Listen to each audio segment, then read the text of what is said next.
tapping, pressing on the triggers and all that stuff. So I hope you enjoy. Let's get into it. Alright, first controller is the Xbox Elite Series 2 controller, which I've had for about 6 months, and honestly this controller has been the best controller I've ever used in my life. So let's just tap on it.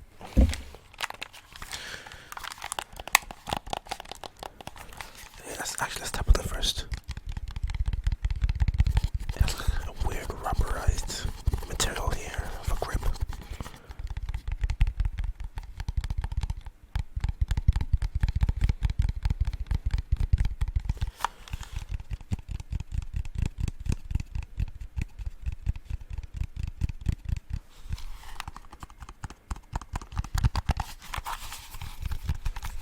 But it has a different texture on the back, which is different, and on the front, which is different. This rubberized texture, which only wraps around where you're holding the controller.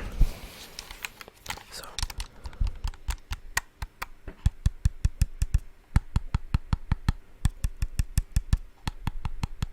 yeah, it sounds different too.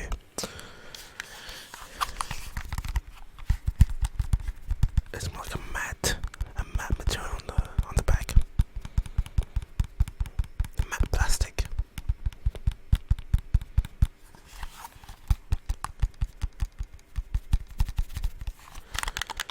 But yeah, it's got like different textures, different colors. Yeah, it's great.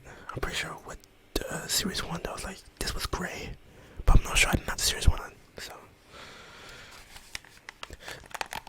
Anyway, let's try the analog sticks. The cool thing about these analog sticks is that they you can remove them,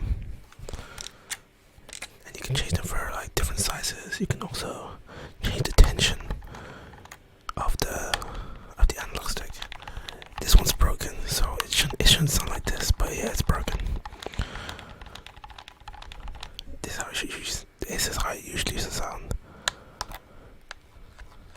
See, no like rough rumbling sound, just smooth.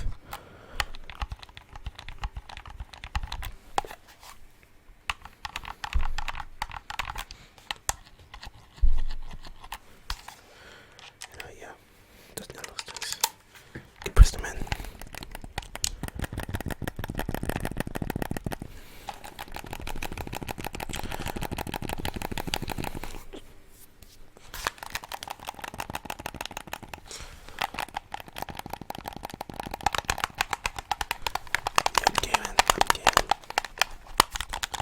I don't really play controller anymore. I mostly play mouse and keyboard because mouse and keyboard is just easier to use.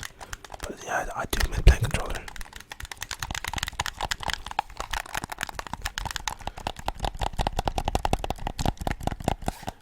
These triggers have trigger stoppers, which is pretty cool. They also have like this cool material here, which I'll scratch. It's like rough. It's like rough dimple surface, which is pretty cool. It's pretty cool.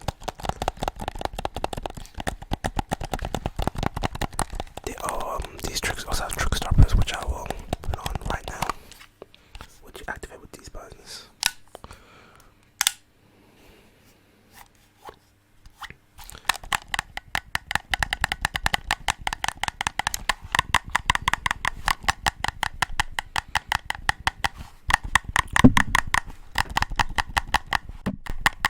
Oh, sorry.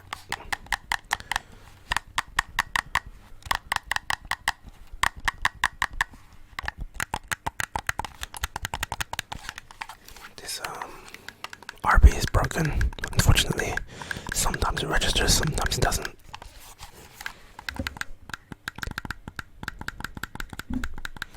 So hopefully I can send it back to Microsoft and get a replacement.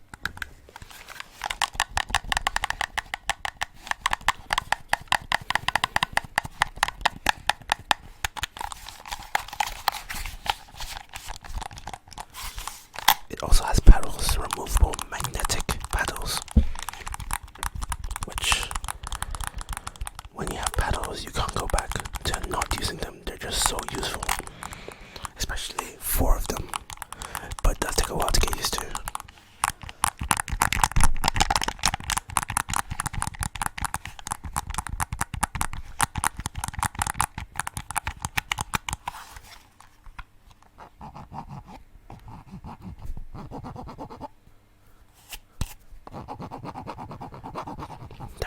interesting sound.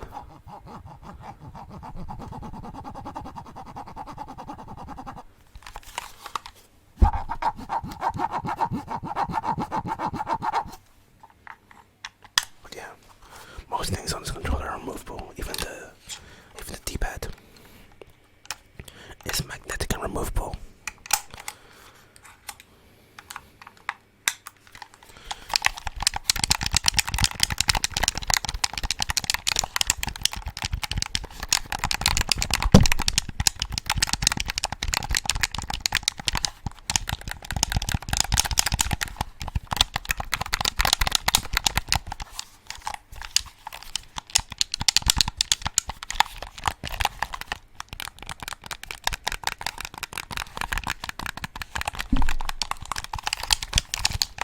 Let me just press random stuff.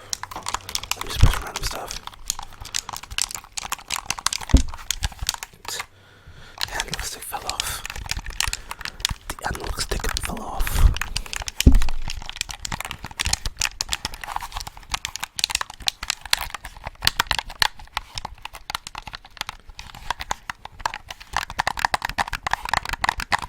Actually, I should probably show the case as well. Let me show the case, which is right here. This is the case that comes in. It's pretty. I've never had a case for a controller before.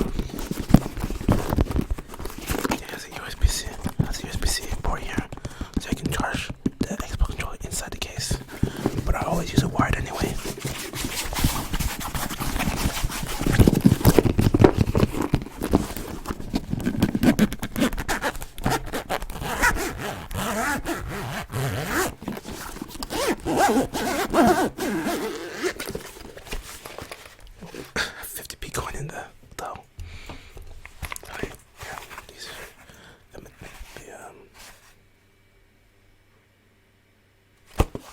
I've lost.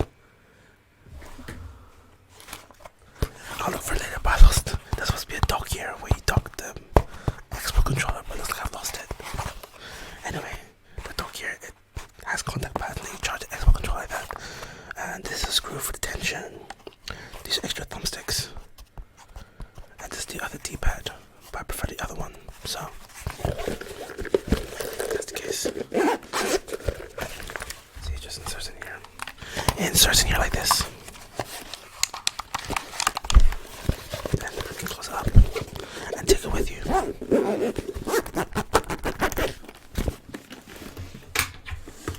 Alright, let's get on to the next controller. Alright, the next controller is PlayStation 5 controller. I've had it for a bit longer. I had this when I was in Ukraine, so I had it for like a year. And honestly, this controller was pretty great. It's like the Xbox controller.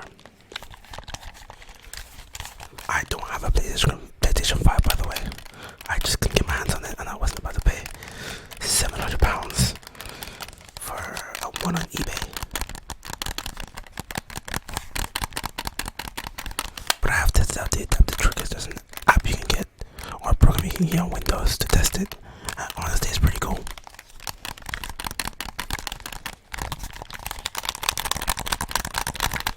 But yeah, surprisingly, it feels larger than the Xbox controller.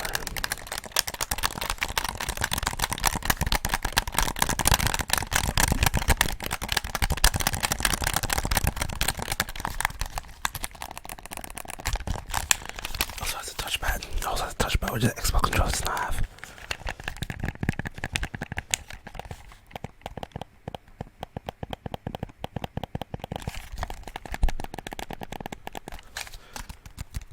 But definitely has a more different material. It's more plastic feeling, less premium. I mean, to be fair, it is like a quarter of the price, so obviously.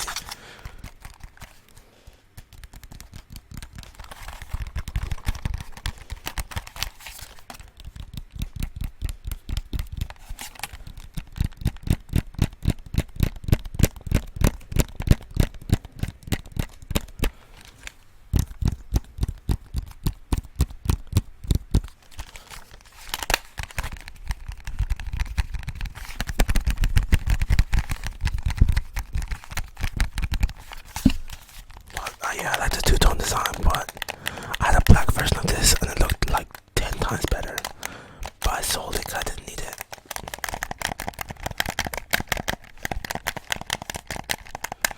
And yeah, the triggers are a step down for sure. In terms of feel and premiumness to the Xbox controller. But they both charge with USB-C. They both charge with USB-C.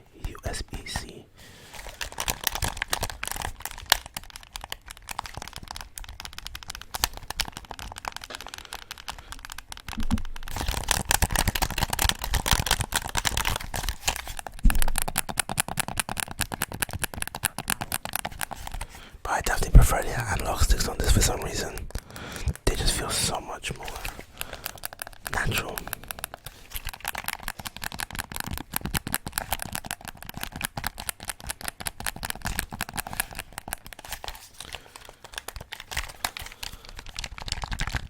But the pad's definitely mushier and weirder feeling. I don't know how I feel about it.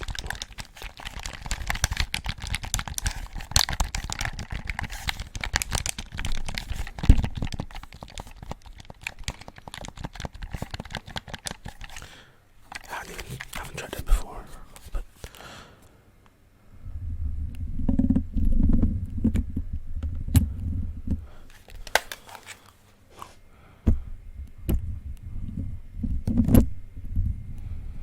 I'll probably just edit that out.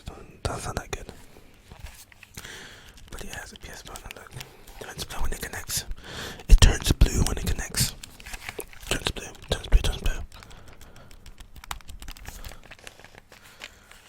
It also has a mute. It also has a mic. And you can mute the mic with this button right here. So that's pretty cool. But the mic sounds like trash. Because all you'll be hearing, all your friends will be hearing is just you. It's just you doing this. Because the mic's right next to the buttons, so.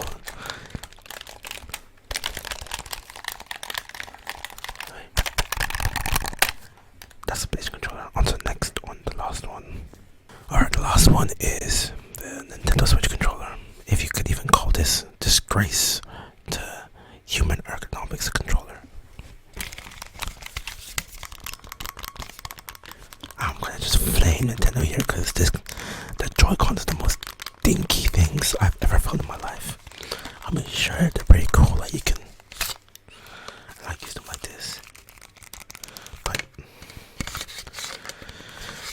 if you have a Nintendo Switch, just buy the Pro controller, which I have not done yet, but I will.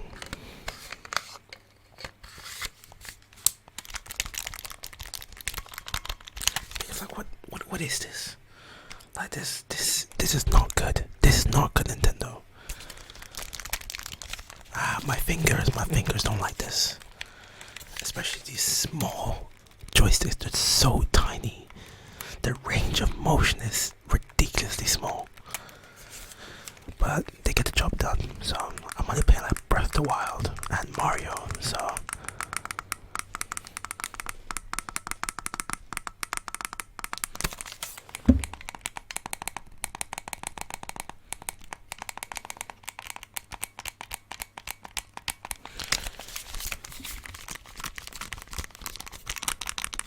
doesn't even have an actual D-pad. Like, what is this?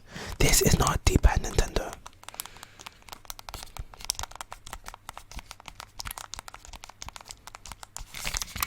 Anyway, let's switch.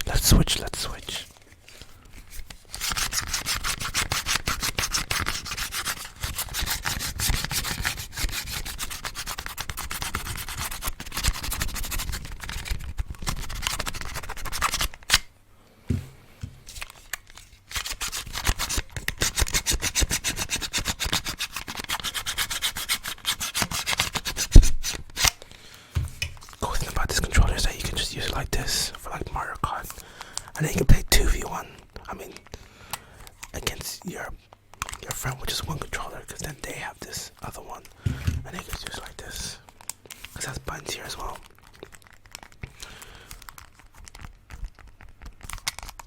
I mean, it's not a fun experience, but it is an experience.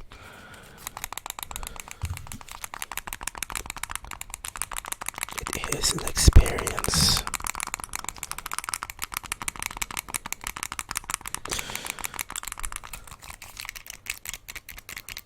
I mean, I don't even know why these bumpers sound so bad. They sound so bad.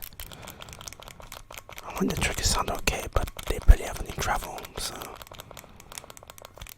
I mean, it's a portable console, so I don't know what I'm expecting.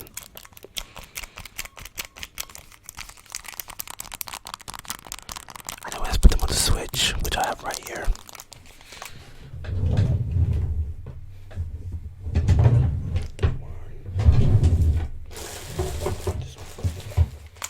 The Switch.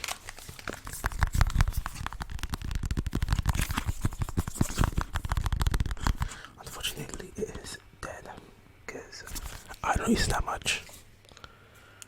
Oh wait, yeah, it's dead. No battery.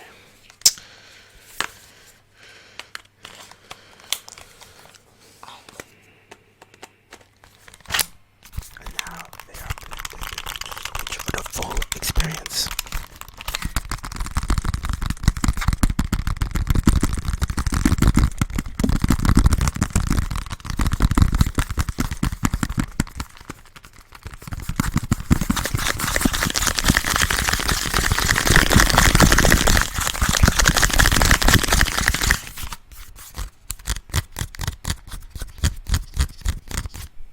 I have a pen here, I'm gonna do it against the grate.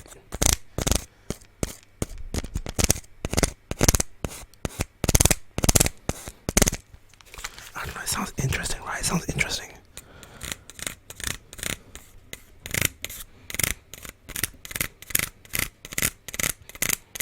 I wonder what game I have inside. And I have Breath of the Wild, of course. I've only played like, I completed it before, but for my second time around, I've probably only played like 10, 15 hours. Maybe even less.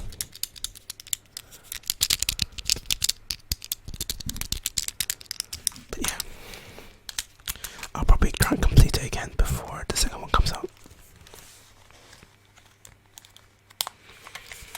I have no SD card or anything, so I can't have a lot of games. I only have Zelda and Mario. Because Nintendo games are expensive.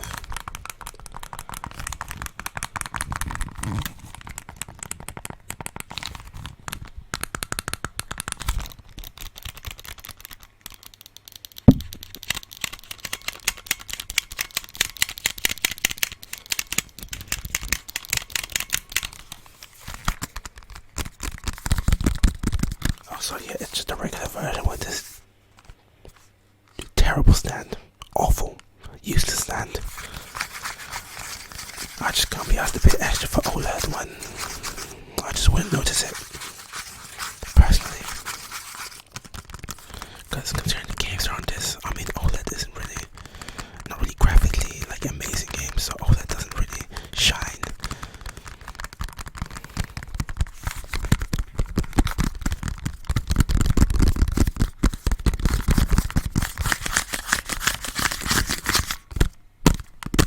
Alright, that's all for this video. Thank you again for watching, and I hope to see you in the